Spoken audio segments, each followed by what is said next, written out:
The last time the presidential plane rolled to a stop in Oklahoma, Ronald Reagan was president-elect. Now it's President Reagan.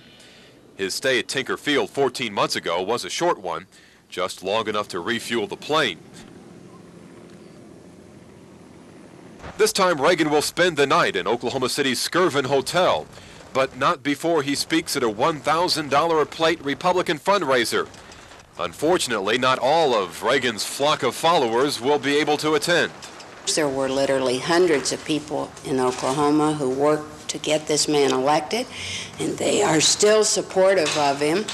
And even though many of them won't get to see him up close because of the nature of the thing and the price tag, they are going to show up in great numbers out at the Capitol, and they're all excited. And technicians check out the audio system in the State House, where the president will deliver a speech on new federalism to a packed gallery.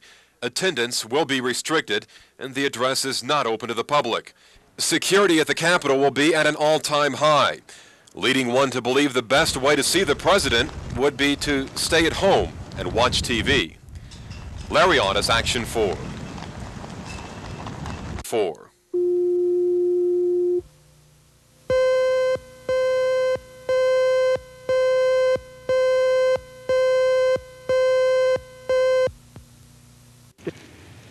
It's my duty to report to you tonight on the progress that we have made in our relations with other nations, on the foundation we've carefully laid for our economic recovery, and finally on a bold and spirited initiative that I believe can change the face of American government and make it again the servant of the people.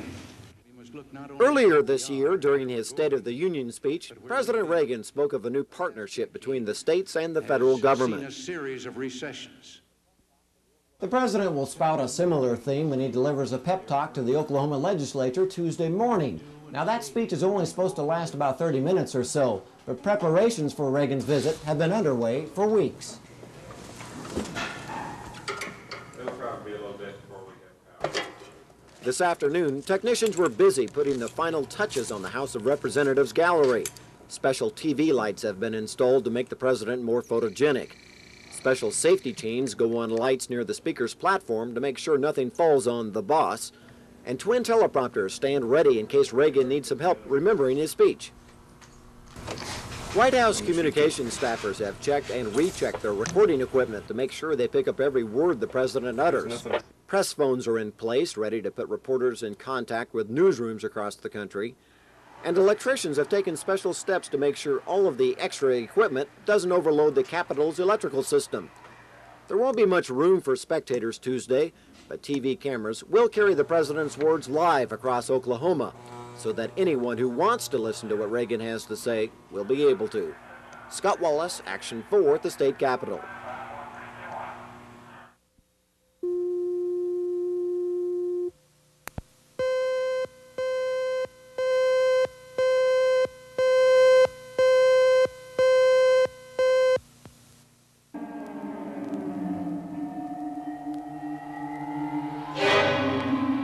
Me and my neighbor, we were at a total loss as to what caused it all and where the thing came from. My theory is that maybe it does have something to do with the planets, you know. It's the wildest thing. I've lived out here about 12 years and I haven't had anything quite like this happen yet.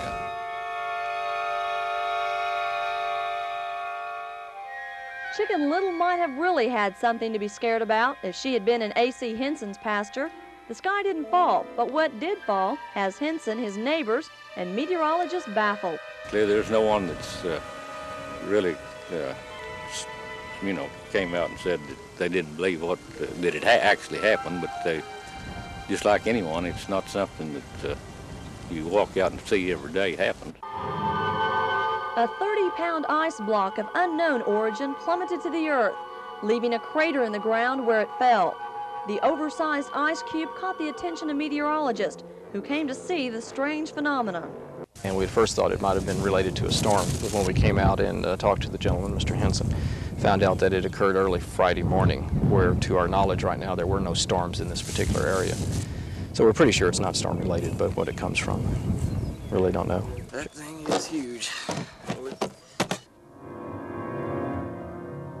The meteorologists left with the supersized ice block for further study, but they didn't leave any answers behind. Debbie Mash, Action 4, near Tecumseh, Oklahoma.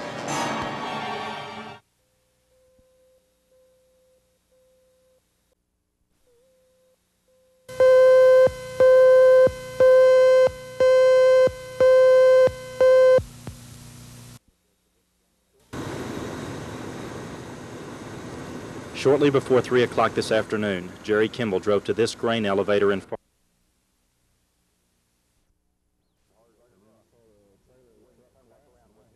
Just as hard as I could run. When you turned back around, what'd you see? Dirt. I couldn't see the elevator when I finally stopped running, and pretty soon the dirt cleared, and we came around the elevator on the south side back to this side of the elevator, and this is what we found, and we went to dig it. It took rescue units more than 2 hours to free Kimball's body from the wreckage. Investigators will have to determine whether there was an explosion or whether the walls simply gave in. Officials here say cleanup won't begin until they're sure that it's safe. They don't want anyone else to be a victim of this grain elevator. Bill Ross, Action 4, Fargo.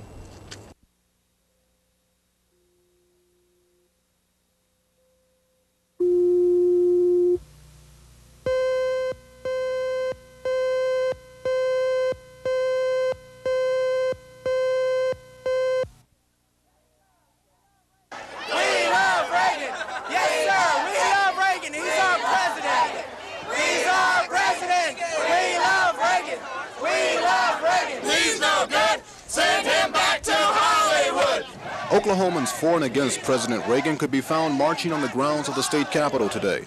Those who were against the president's policies far outnumbered his supporters, but pro-Reagan people were vocal. You ought to be ashamed. Send him back to Hollywood. People in favor of the Equal Rights Amendment and United Auto Worker members led the way for those disappointed with Reaganomics. Chants told of their complaints, which ranged from rising unemployment to American involvement in El Salvador. Some of the group leaders blamed President Reagan for killing the American dream. A homemade coffin was brought in to demonstrate the death of prosperity in this country. Some of the sights and sounds were also very much like those heard during the 1960s demonstrations. I do believe that we shall overcome someday.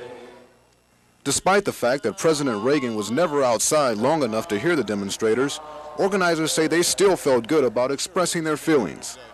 We want President Reagan to understand that there's many people across this country, and including Oklahoma, that are opposed to his Reaganomics. We don't believe that it's doing the job.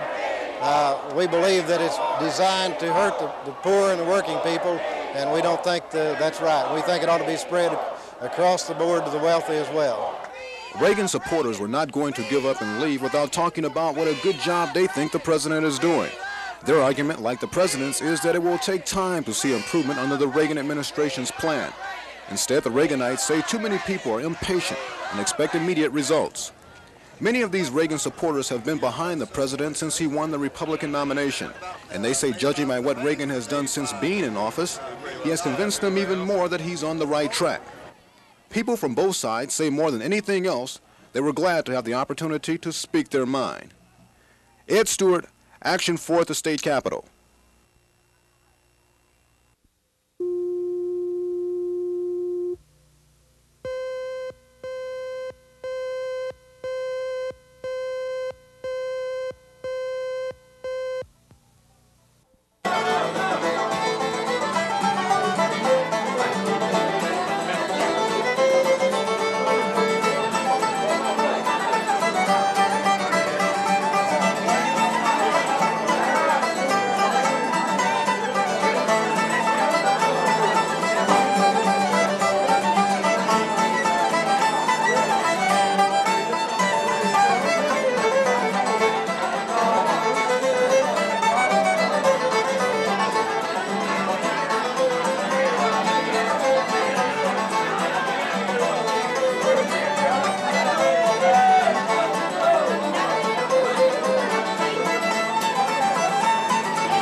girl sang a song. When I think the heart out, I got a reckless thing on. I know what's good for me, baby.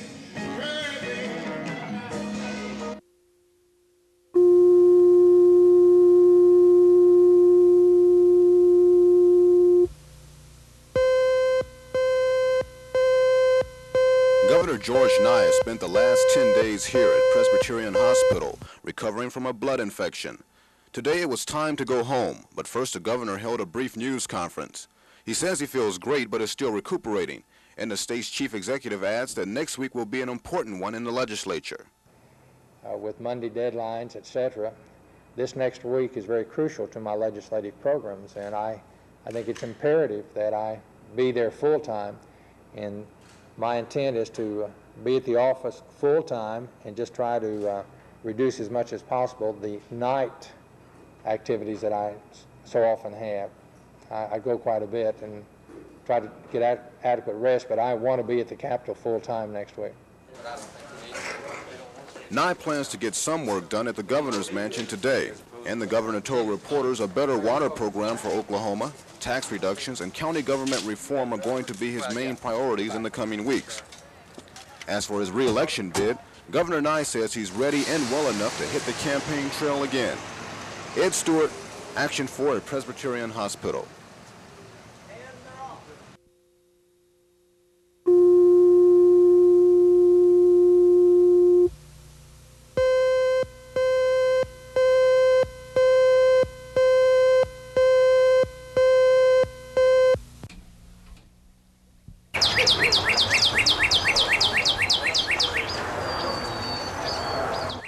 It was a perfect day for bird watching at the Martin Nature Park.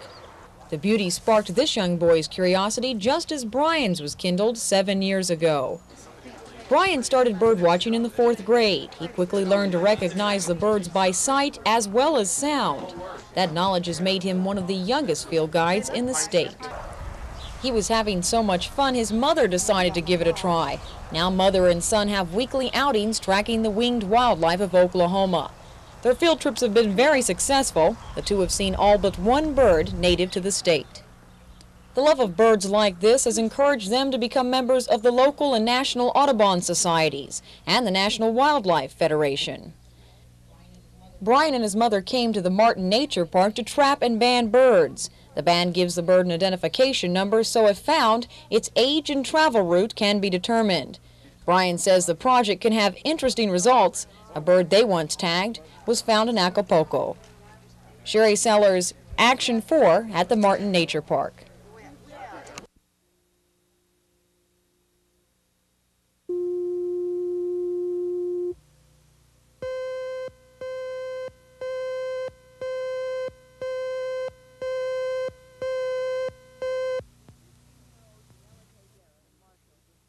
"15-year-old Janella K. Garrett of Marshall was found dead last August in a ravine near her hometown. She'd been beaten and raped. This Oklahoma City man, 27-year-old Michael Newberry, is accused of killing Janella K. Garrett. Today, a second jury selection for Newberry's trial got underway in Logan County. A judge declared the previous one a mistrial because of something one of the prospective jurors had said during questioning. There are about 150 prospective jurors in this second round of jury selection. It could be several days before a jury is seated and the first-degree murder trial begins. Carol Lambert, Action 4 at the Logan County Courthouse.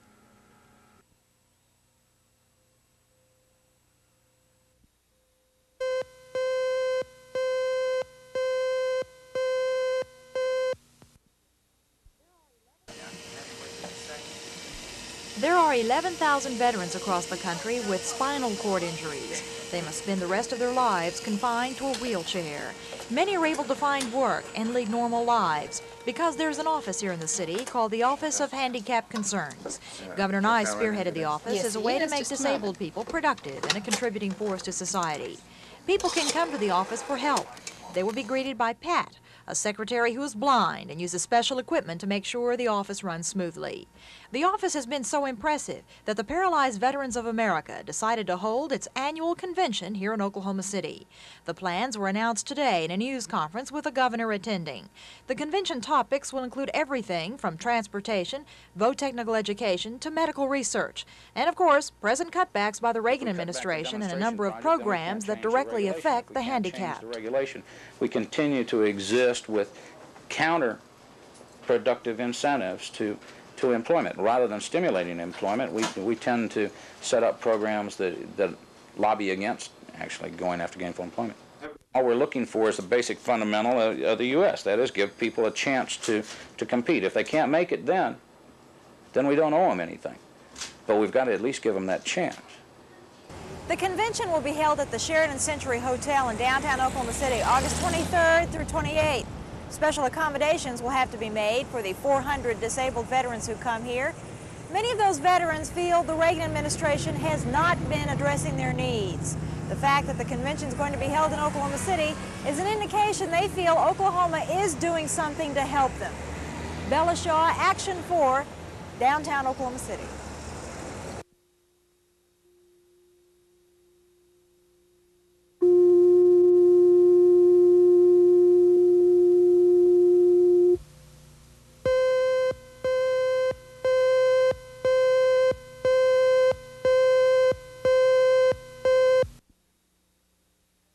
However, for this evening, I've chosen to review the natural features of the area, parks, reviewing the information gathering stage, and really sets the groundwork for being able to hand. They are also the very things that... Yes, ma'am. You indicated that... Right. In your small group discussion. I think we have time for just a couple more questions, sir. We keep reading about the expansion forward. And we will not be dealing with zoning issues at this particular meeting, but we will at future meetings. Okay. The streets that we have pictured here are not privately owned. They were the ones that were designed with the original plat. Some of them are not in place.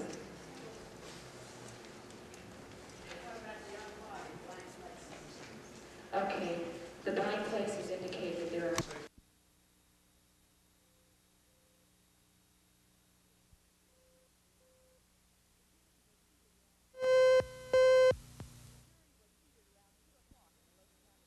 The jury was seated around 2 o'clock in the Logan County Courthouse this afternoon. It's comprised of 5 women, 7 men, and 2 alternates. After a brief recess, the first-degree murder trial of Michael Newberry got underway. It began with an opening statement by prosecuting attorney James Langley. Langley said he would prove that 27-year-old Michael Newberry did indeed rape and mutilate Janella K. Garrett. He said much of his evidence would center around hair and blood samples found in the defendant's pickup. However, defense attorney Burt Richard said in his opening statement that the blood came from Newberry's wife and the hair came from one of his children.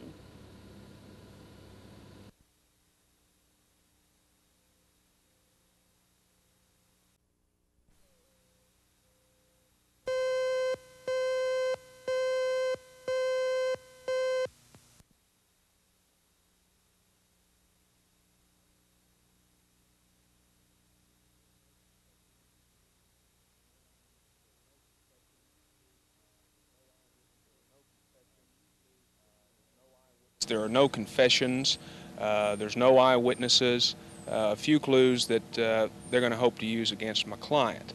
We believe there are other clues that point strongly toward other suspects, and during the defense portion of this case, plan on bringing those out.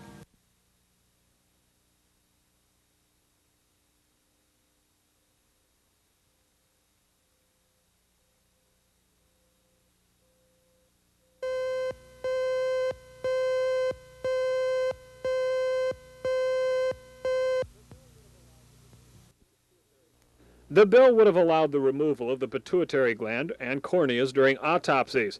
The pituitary gland manufactures and releases important hormones into the system.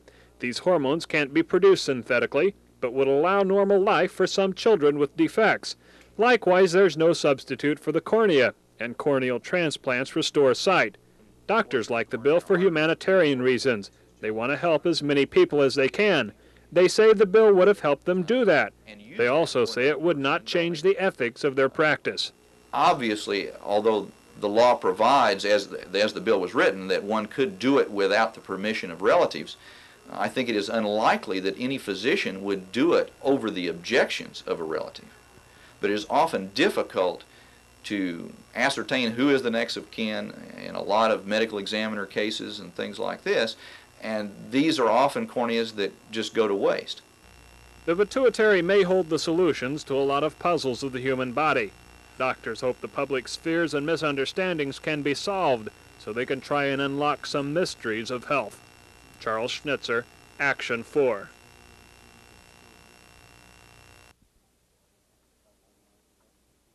Add something with another side. Right margin, change the. I didn't learn anything about word processing. The room, that's what word processing is. And it's real simple. The giant worksheet. I don't know if anyone's ever heard of it. Basic. Now I can change my because of the a few years ago, $50,000. Now it's within the reach of all homeowners to give their children better education, have a better business use that's affordable, and it's exciting. It really is exciting of the things that we can do today with a computer.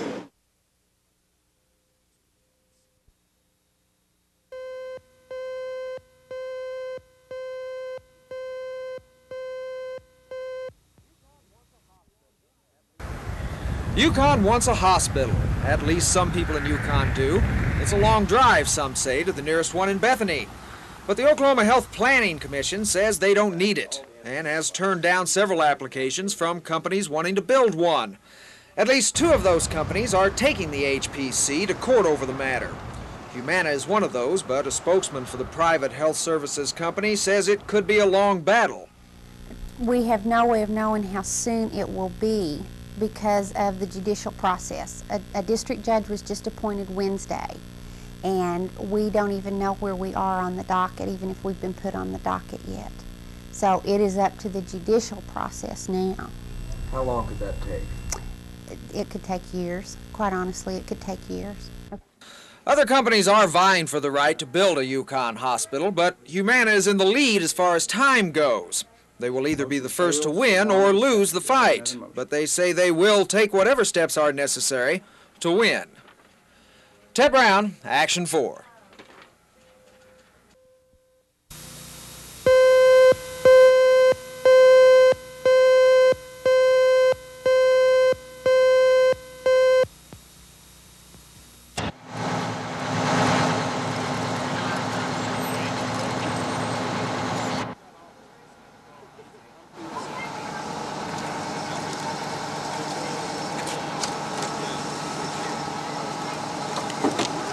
Oh yeah, they put me up, see.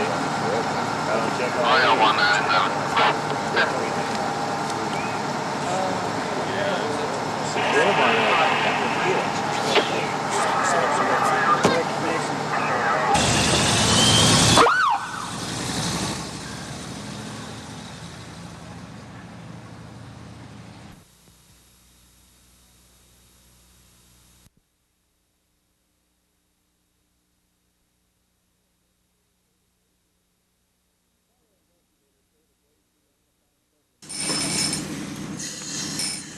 Fire investigators say the blaze began in a back bedroom of the home. The residents had overloaded the electrical system by using extension cords to service several electrical items.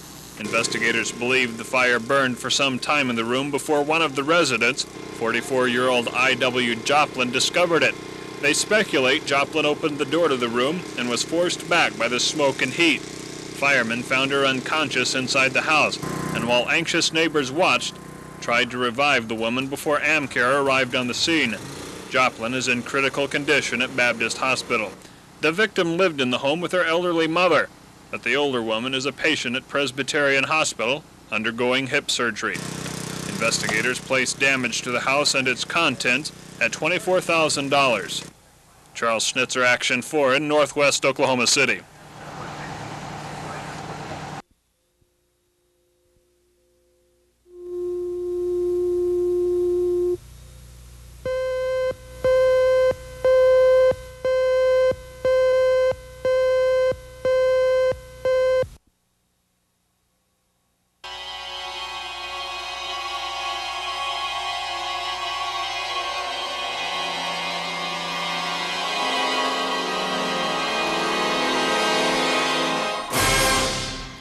American artists created these tales of mystery and adventure in the late 1930s.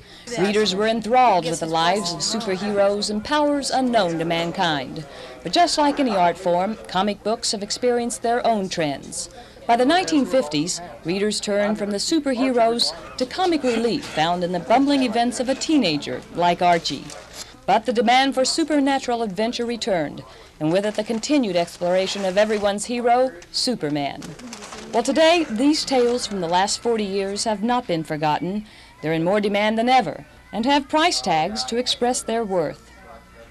Tom Moore, the creator of Archie, says old comics are excellent investments. And if an artist is hot and starts a new character, if he buys issue number 1, and the other collectors don't catch on to it until they've got issue number 5 or 6 and they want to complete their run, they'll pay considerably to get issue 1, 2, and 3, so that the price can go from a cover price of 50 cents up to $30, $40, $50. Though he's a pro in the field, even Moore doesn't know what the trend is for the future. He said if he did, that's where his money would be going.